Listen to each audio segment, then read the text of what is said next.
This is the Elite Sport Mentality Podcast with me, Tom Evans. Welcome to the Elite Sport Mentality Podcast, where we'll be exploring all things sports psychology. Whether you're an athlete, coach, or sports enthusiast, this podcast is your go-to resource for understanding the mental side to sports performance. Each episode, I'll be talking to someone from the world of sport or sports psychology to get their insights into the mental side of their sport. We'll delve into the latest research, share inspiring stories from top athletes, and provide practical tips to you to enhance your mental skills. Join me as I look to unlock the secrets to an elite sport mentality. Let's go. Okay, so welcome to the Elite Sport Mentality Podcast with me, Tom Evans. I'm the performance sports psychologist at Loughborough College. And today I'm welcoming Karim Rushdy to the podcast. Hi, Karim. Welcome to the Elite Sport Mentality. Hello, Tom. Thanks for having me. No worries. So Karim is the director, or is it a director or the director of Mindful of Mindful Peak Performance. So those of you who have listened to Luke's episode, so Luke was the founder, and then Karim is the director of that same company. And their whole work, if you haven't listened to the podcast, is around mindfulness and meditation. And so it's not repeating the same messages that we went over with Luke, although there will be some similar messages. But this podcast is specifically around how mindfulness can support with chronic pain management and recovery instead. So, again, thank you for joining us today, Karim. I appreciate your time. Not at all. I am happy, and as I was just saying before we recorded, a bit nervous to be here. No need to be nervous at all. So just to kind of get into it, so previous podcast, this one's going to be slightly different. These podcasts have been with people from sporting backgrounds who've either worked or been athletes within sport. So can you just talk me through your journey from about becoming a director of MPP, Mindful Peak Performance, and now the work that you're doing now with athletes? Yeah, sure. And thanks for rubbing it in that I don't have a sporting background. We just had that come up a couple of weeks ago when I was with you and the other participants at the Body Mind Training. But yeah, I love sport. I mean, I have a sporting background up to secondary school level. Let's put it that way. I played a few school games. So the story before MPP, I was working and still do work part-time in leadership learning, leadership and sustainability learning. And I kind of tell this story and weave in my experience with chronic pain, because that's the reason I'm doing what I do today. So I was working in leadership learning. I was living in Hong Kong at the time. I just returned to the UK after over 20 years in Asia. Back in 2012, I woke up one morning and had what I thought was a pulled muscle in my lower back, a bit sore, difficult to sit down, mobility was impacted. And I thought I'll give it a couple of days, rest it up, give it a little bit of treatment, a little bit of love, and it'll be okay. It wasn't okay. In fact, it went from bad to worse. And within the space of a few days, a week, really, I was all but immobilized. I was lying down on the floor, couldn't sit at all, couldn't really carry anything, and was feeling pretty crappy. And went then through the kind of labyrinth of the medical system, spoke to lots of specialists, doctors trying to figure out what was wrong, had lots of scans. The eventual diagnosis was something called acute lumbar spondylosis, which is a fancy way of saying wear and tear in the lower back. It's something that we all experience, but we don't usually experience at the degree that I was, in our kind of late 20s, early 30s. So the doctors were a bit concerned. The theory was that, so actually, coming back to my sporting background, the theory was that it was due to a cracked vertebrae that I'd sustained, most likely playing rugby, although we can't confirm that because when it happened, I had no idea.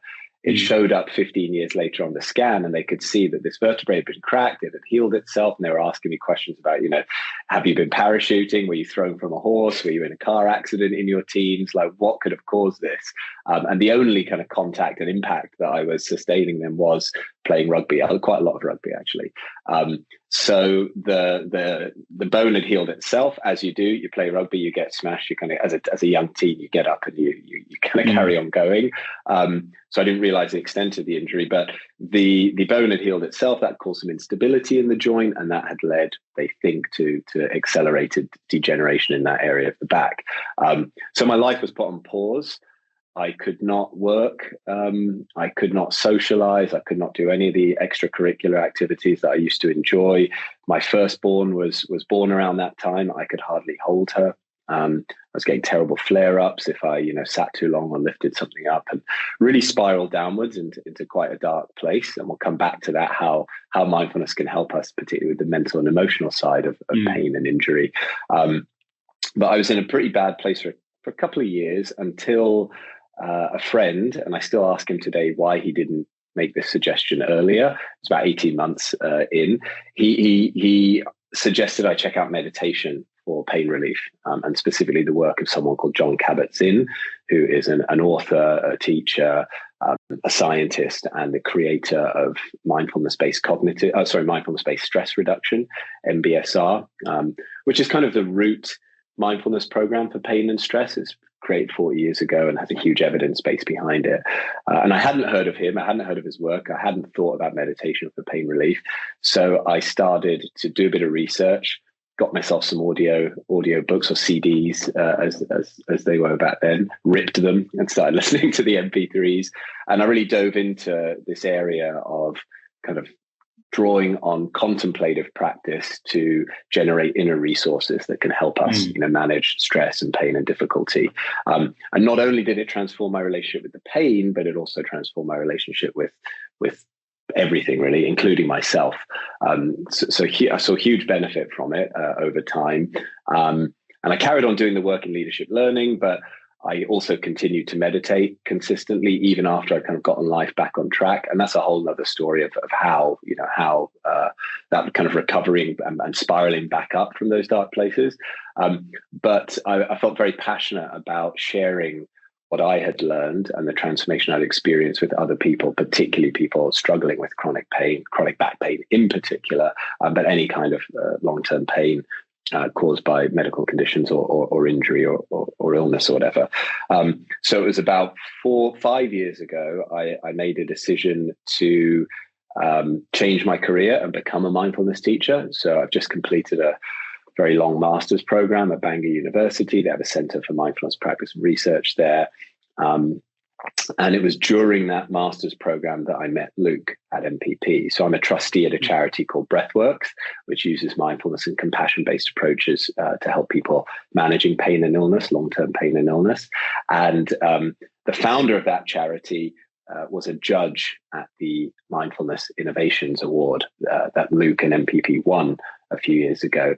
And she connected Luke and I. I invited Luke to a podcast in the same way you've done for me. Today, we had a chat, and kind of one thing led to another. That was a couple of years ago. One thing led to another, and I started working with Luke. I think my background in kind of corporate leadership learning, married with my passion for mindfulness and the fact that I was, then qualified as a mindfulness teacher, was really attractive to Luke, because not only does MPP work with athletes, we also do a lot of work with organizations and in the community.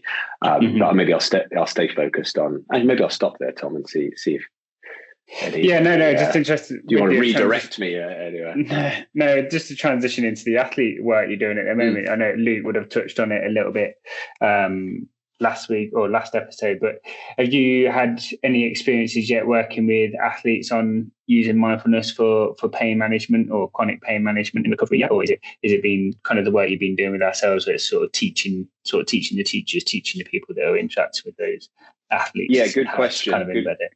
Yeah, good question. So MPP's work with athletes has been quite extensive over the years. In fact, it was where we started out. So, after Luke's 7 years training in mindfulness in that Buddhist context, he made a decision to kind of step out of that world and back into the sports world and take some of what he'd learned around how mindfulness can support mental well-being and performance, and that they really are two sides of the same coin.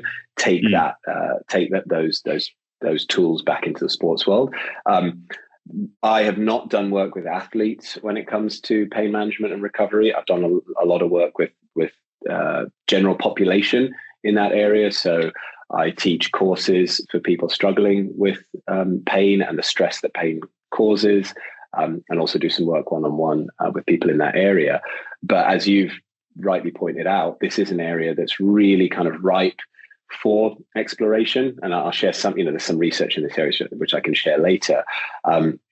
But the work that we're doing with you and the other participants on the body-mind training, for the listeners who might not be aware, I'm not sure how much Luke got into that in the last podcast, so maybe we don't need to get into too many of the details around it. But we are seeing pain, that intersection of mindfulness and pain, and how mindfulness can support with injury, with recovery, and with all of the struggles that athletes face around those issues. That's going to feature in our course, the body-mind training course, and want to come up with ways for you and the other participants to be able to, introduce some of these concepts and give athletes some very practical tips and tools that they can start using immediately to support them, in recovery and when they're facing injury. Yeah, I don't want to spoil my second day of training with you, but we'll kind of unpack some of that maybe in a moment. So, looking at mindfulness and how it can support people and athletes then. So obviously a lot of the athletes listen to this. This is very much sort of targeted at the 16 to 18 year olds that are on the DICE program, and maybe some others that listen to it out of that kind of bracket. But hopefully not many of them will have suffered or had like chronic pain and long-term injuries yet, like what you've unfortunately had to kind of endure. Do you think there's a place for mindfulness to support athletes with kind of short-term acute injuries, like the more regular injuries we would see in athletics, rugby, football, whatever the sport is, like muscle tears and things like that? And do you think it does? And if so, how do you think it can support those sorts of injuries?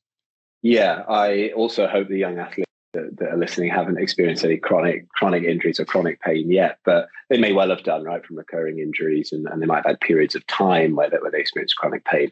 I mean, the short answer is that mindfulness can help in both contexts, both for acute short-term injuries and also for chronic pain from recurring injuries, or sometimes that becomes a psychological issue as well, right? All pain is brain generated. And only a portion of that pain is linked to anything structural in the body. So chronic pain usually occurs when, long after the structural issues have been sorted out, but the neural pathways in the brain and the areas of the brain related to pain, pain monitoring, pain processing, and responding to pain start to get overactive. And those pathways just kind of keep on firing, and hence we have chronic pain over time. But when it comes to short-term kind of acute injury and short-term recoveries, there is some research. So I think last year there was a review that showed that mindfulness interventions, when it comes to injured athletes, can support in reducing anxiety, increasing mood. And we'll get into why mood, the emotional and mental components of pain are actually the most important to focus on, in my opinion. I mean, I think most athletes know enough about their bodies and have access to, physio and other treatments for the physical components or the physical aspects of pain management, but maybe don't have access to the resources that they need for the kind of emotional and mental aspects of recovery management.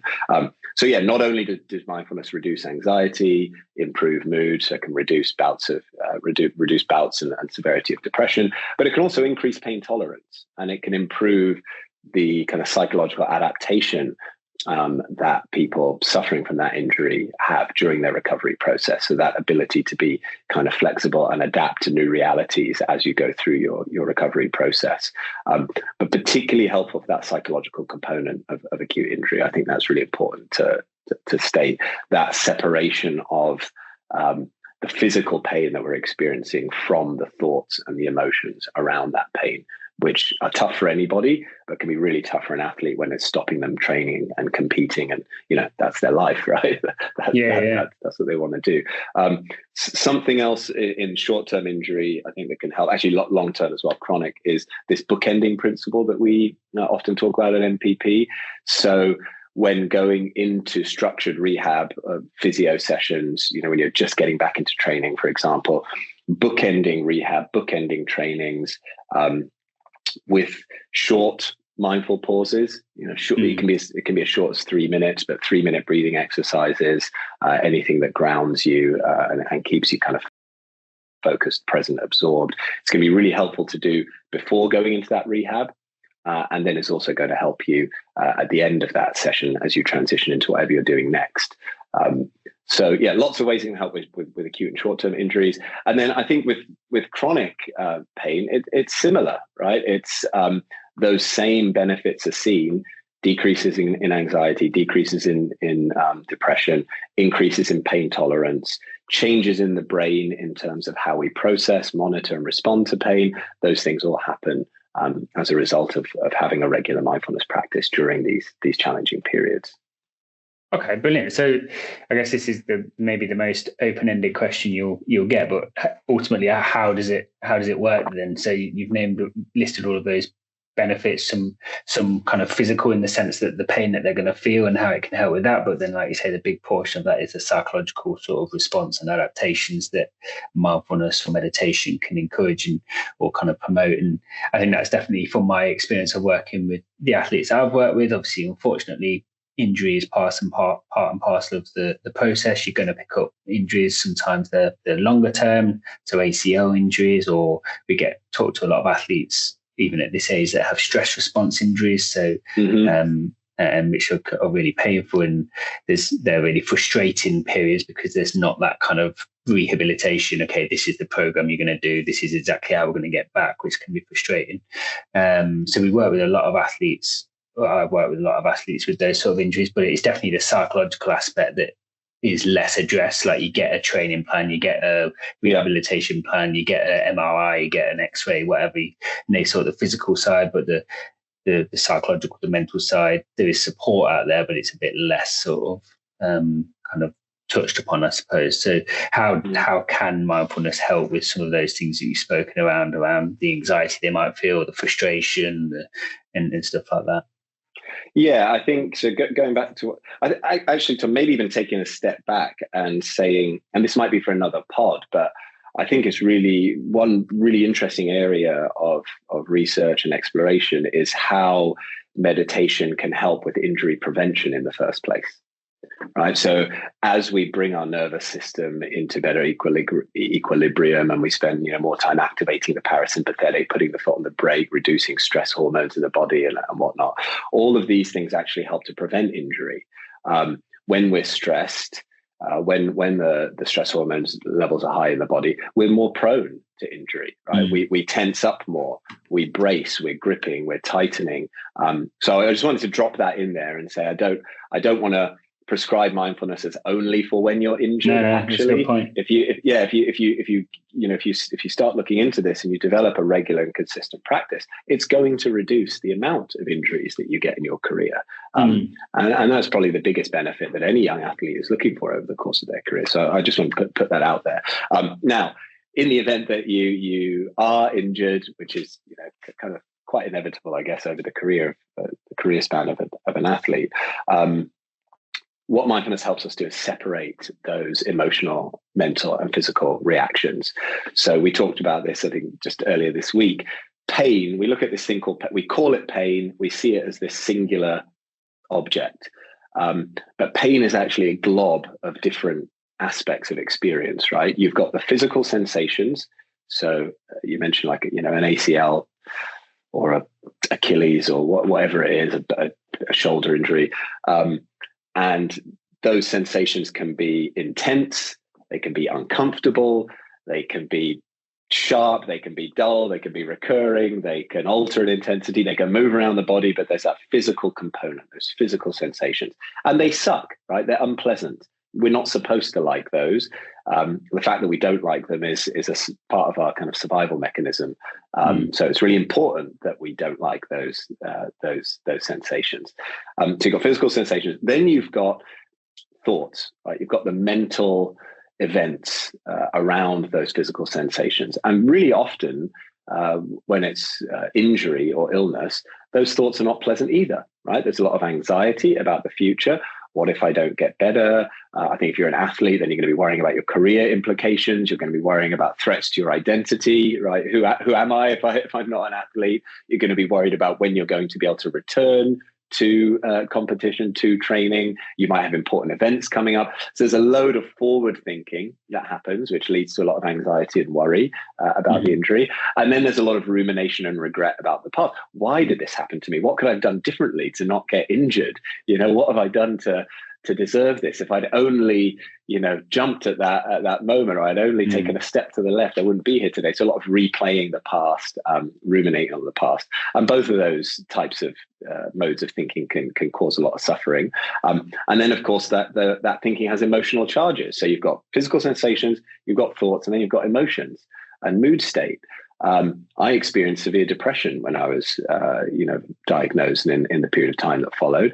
And from what I understand, a lot of athletes can sink into low mood and sometimes even into depression around injury and recovery, particularly if that's prolonged. So there's that whole kind of emotional landscape. That's the third aspect within pain. And then on top of all of those, you've got the impulses. So from the physical sensations, from the emotions, from the thoughts, certain impulses arise in us, right? They might be impulses to just get into bed, curl up into a ball and pull the duvet over our heads because we don't want to face the world. It might be an impulse to go and have a Netflix marathon to distract ourselves, even though we know deep down that that's going to, impact our sleep, and then we're not going to feel better the next day. It's going to cause more inflammation, and this kind of vicious cycle continues. Or it might be an impulse to go and take down a tub of ice cream, which was one of my go-tos when I was in a lot of pain, which again makes you feel better in the short term, but then increases inflammation and is going to make you feel worse, the next day and in the days that follow.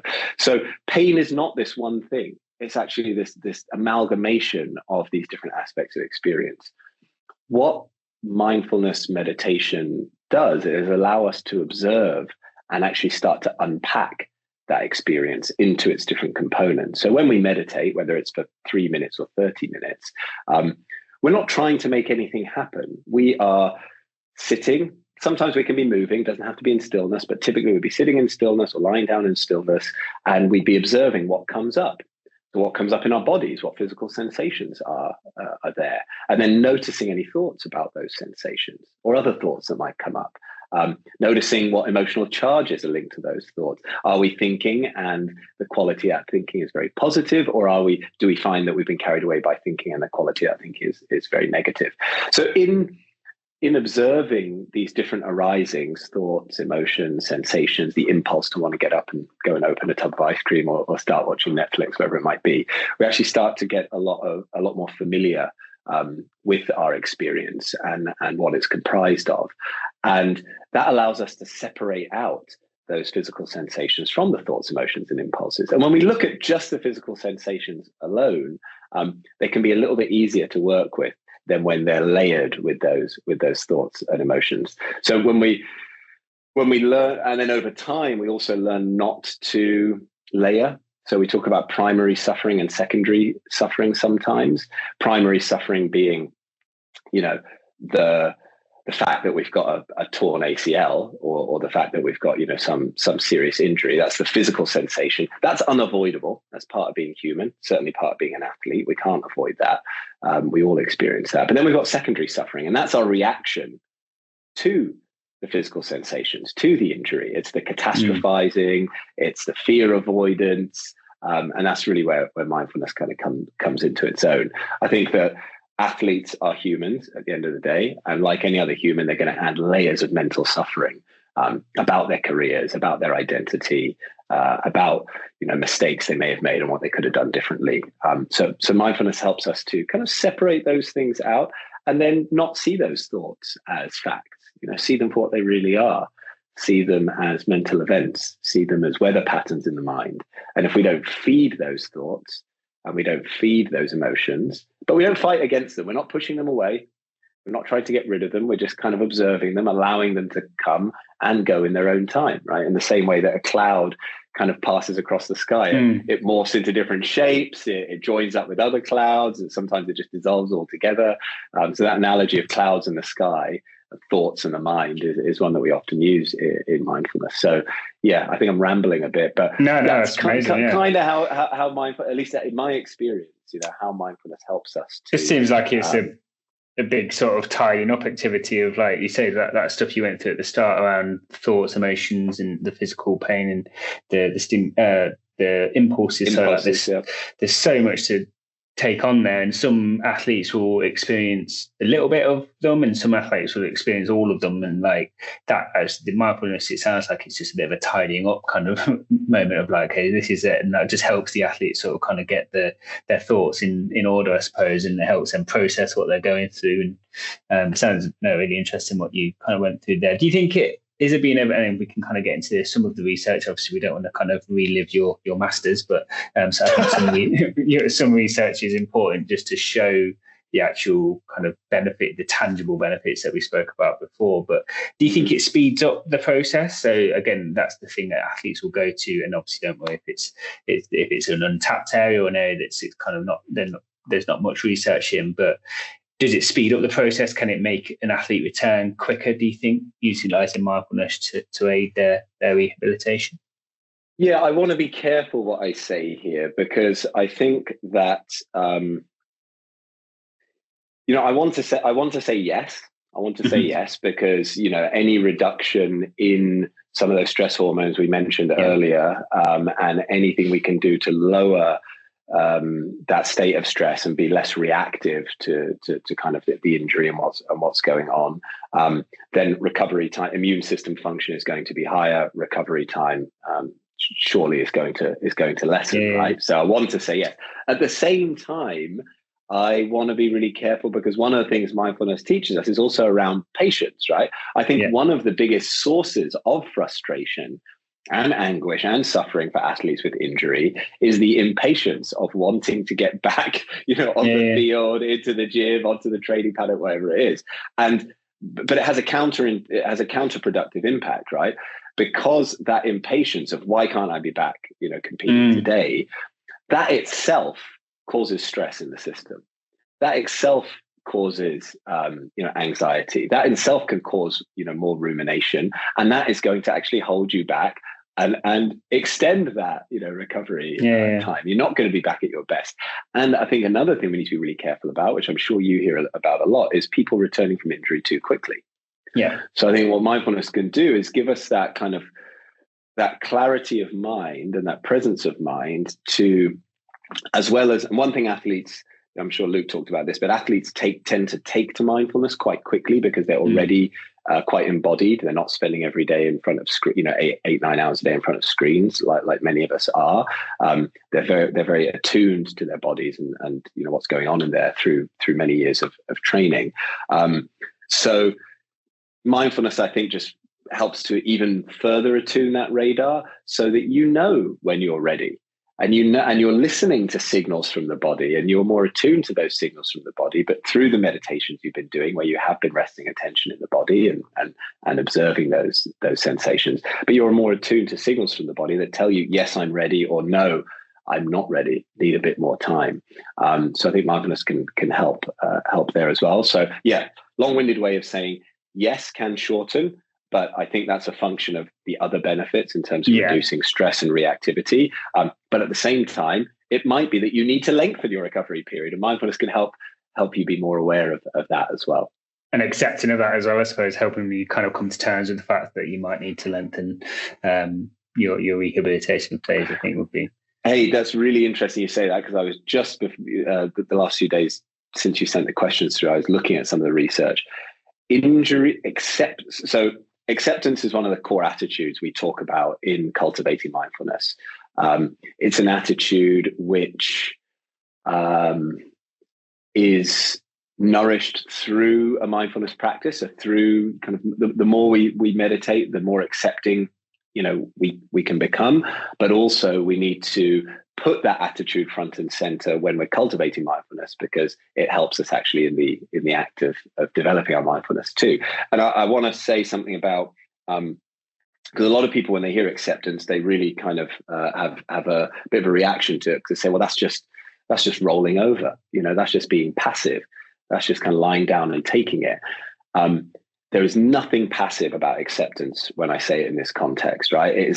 What it really means is an active recognition that things are the way they are, right? Because when we don't accept things the way they are, and when we kind of resist things the way they are and wish they were different, even though they already are that way, we are just wasting energy and we are just creating more suffering, for ourselves. We're trying to swim against the current.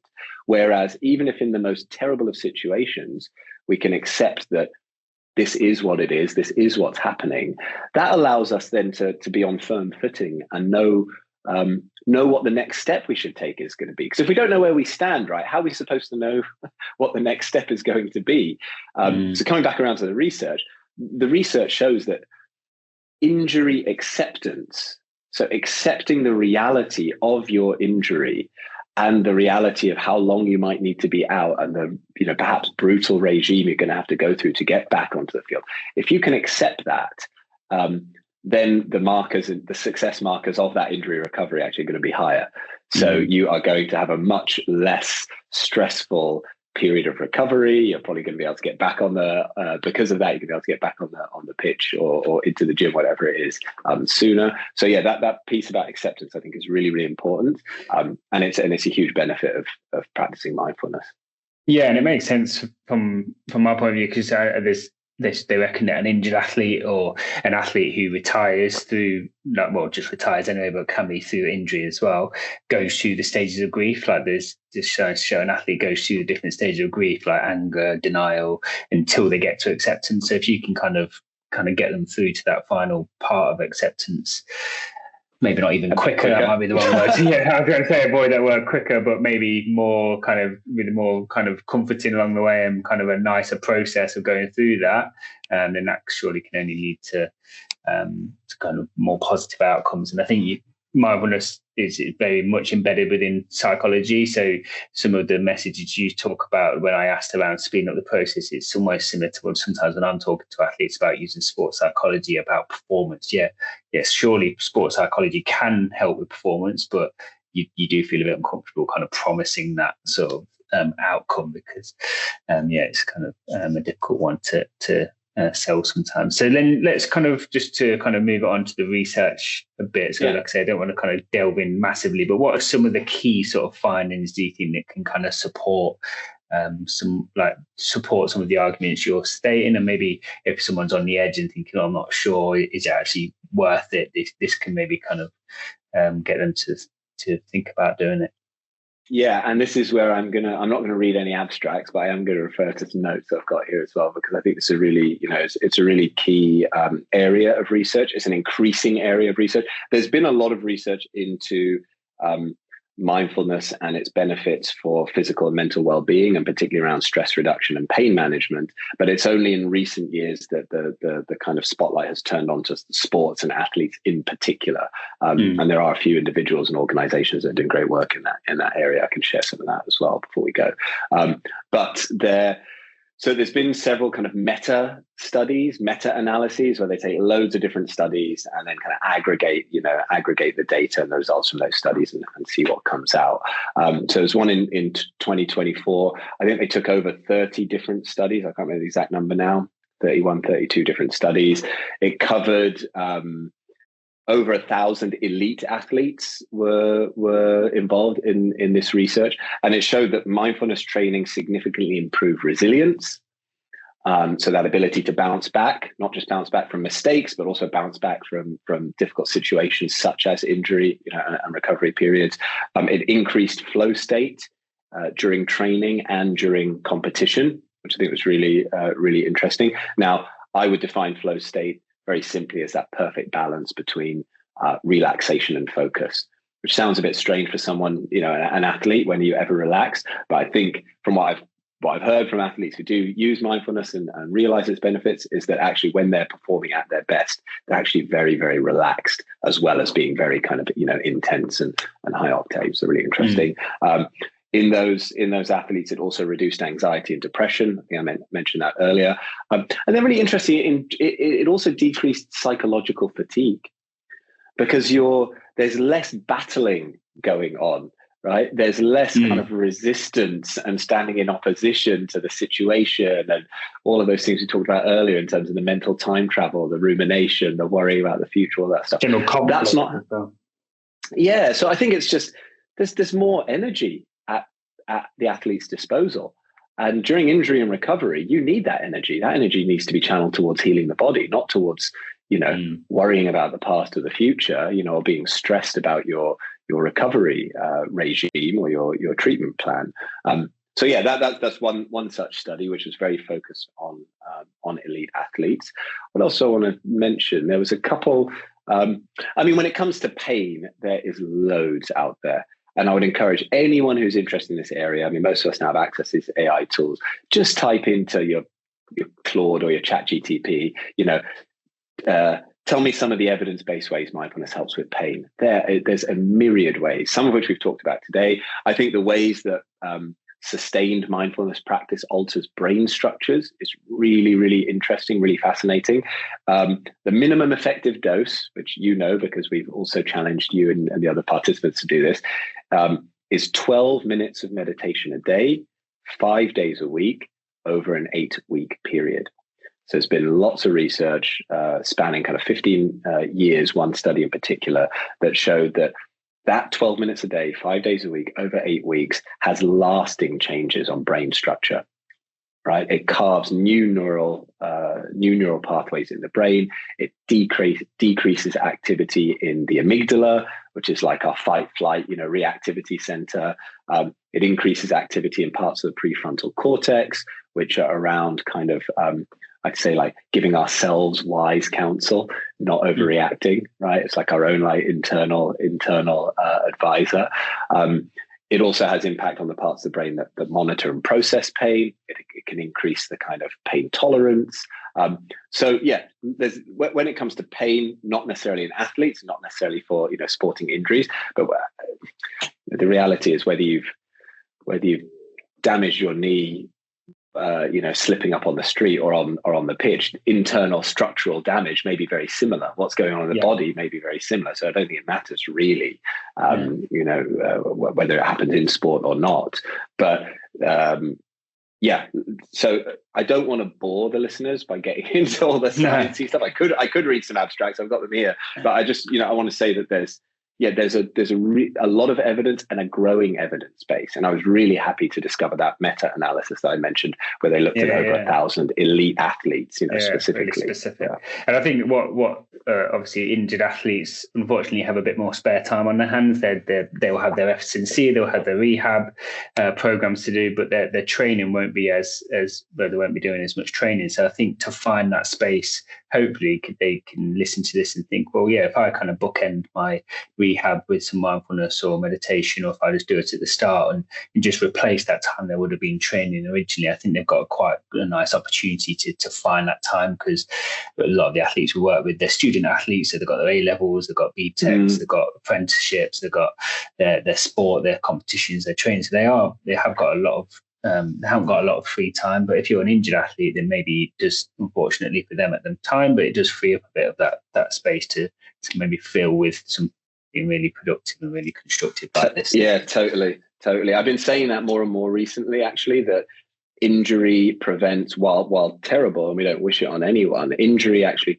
presents athletes with this rare kind of window of opportunity to delve into this, to explore it, to maybe start introducing meditation and mindfulness into their daily routine, and then it will stick. I'm very convinced first by the research, but also through the people that I've worked with, that once people get kind of a taste, the difficult thing is being consistent and doing it over that period of time and sticking to it. And you don't have to like it, you just have to do it, right? Like a lot of training that these athletes might undergo today. But if you can stick to it for that period of time, 12 minutes a day, 5 days a week for 8 weeks, very, very, very few people will ever go back after that, because they will start to see and feel and realize those changes in their lives, in the way they relate to their bodies, in the way they relate to themselves, and the way they relate to other people, the world around them, etc. So it is a really good window of opportunity, and so I'd encourage any athlete who's injured, sitting around, put down the joystick and pick up a little guided meditation and go for it. Just a few minutes. You can start with 3 minutes. You start with 3 minutes before and after your rehab, or at the start and end of the day.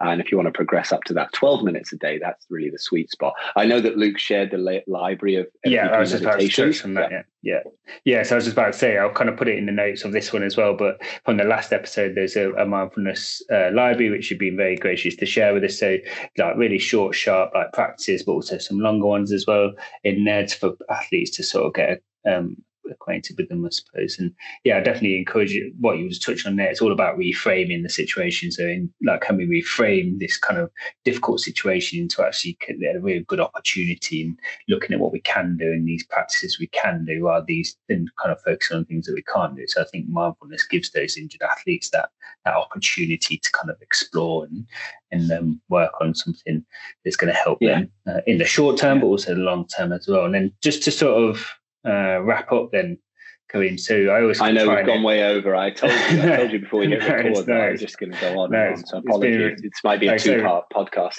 I think, like you said, there's probably another episode, especially on what you spoke about before, but also I think it's so interesting around how stress can impact the body physically and not just psychologically. I find that stuff so interesting. But just one takeaway, I know it's going to be quite difficult to do, but maybe you've already mentioned it, so don't worry if you're just repeating something you've already mentioned. But I always like to kind of have one final sort of takeaway that an injured athlete, or just an athlete listening to this, can go away to help them start engaging in some of the stuff that we've spoken about.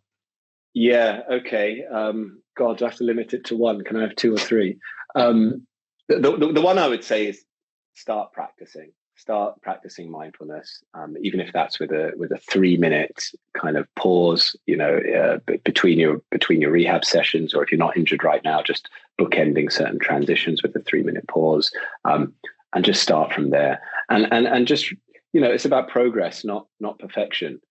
Don't throw the baby out with the bathwater. If you miss a day, don't worry about it. Do it the next day. If you only manage to do it a couple of days in the week, don't worry about it. Each moment's an opportunity to begin again. So I think that's really, really important. The last thing I'll say is that, pain is inevitable, part of being human, but suffering, that kind of unnecessary suffering around the pain, that is optional.